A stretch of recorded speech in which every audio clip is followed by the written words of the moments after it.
Hormone happy hour. Okay, I have no idea how I'm going to actually intro these videos, so bear with me. It's a work in progress, but we're here. Let's yap. Today, I really want to talk about our periods because why not, right? So let me ask you, if you have are anything like me, you have had a period for quite a few years, and oftentimes you're thinking to yourself, like, wow, this is really inconvenient. Like having this every single month, bleeding, having to be tethered to your heating pad because of the cramps, the mood swings, the cravings, the bloating. Like what in the world? This really, really is not ideal. But a couple of years ago, I actually had my mind changed about my period, and not because it got any better, because hello, PCOS and endometriosis, it has not like necessarily gotten better. I've learned to manage my symptoms.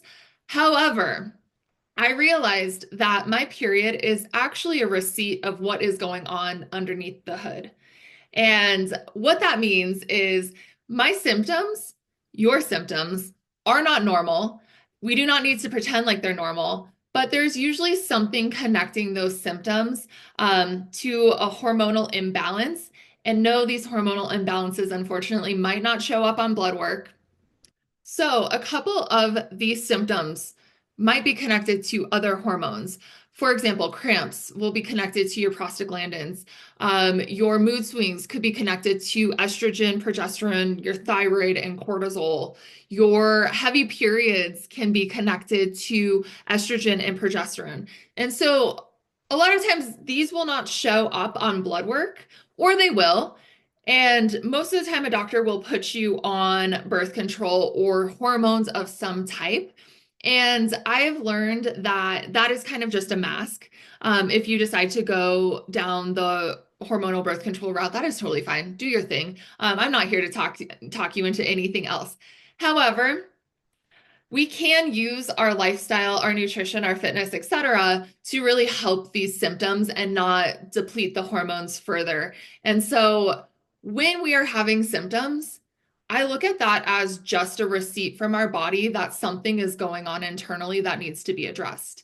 And that could be our stress. That could be, have we pushed ourselves too much this month? That could be, we haven't taken a day off from working out, or we are in a calorie deficit. And so it is impacting our hormones. Um, I'll dive into that in another video. There's a lot that goes into that, but it is literally not something to be frustrated about when we have a bad period. Yes, you don't have to be happy that you have terrible cramps. I don't know anybody who is. However, just taking it as a receipt of something needs a little bit of TLC underneath the hood is the way I approach it. So when we start looking at our period as more of that receipt, it gives us just that evidence that our body is doing its thing and giving us these whispers. And I always say to my clients, your body is going to whisper at you before it screams. And I wish I had listened to that advice for myself, because I would probably not have given myself PCOS if I had listened to my symptoms. But when we take a look at that and when we start looking at why are our symptoms going crazy? Why do we have cramps? Why are we having these insane mood swings? Why are we feeling super bloated? Then we can start putting other things into place, like habits, focusing on our nutrition, our fitness, whatever. And typically we can reverse those symptoms. In the most extreme cases, I've seen people reverse them in 90 days, but usually in 30 days, we can reverse our symptoms and have a better period. And so we are not feeling held captive by our period every single month, and just having that whole mindset of like, oh, here we go again. Like, why me? Like, why at least 1 week of the month is just like wasted on this annoying thing.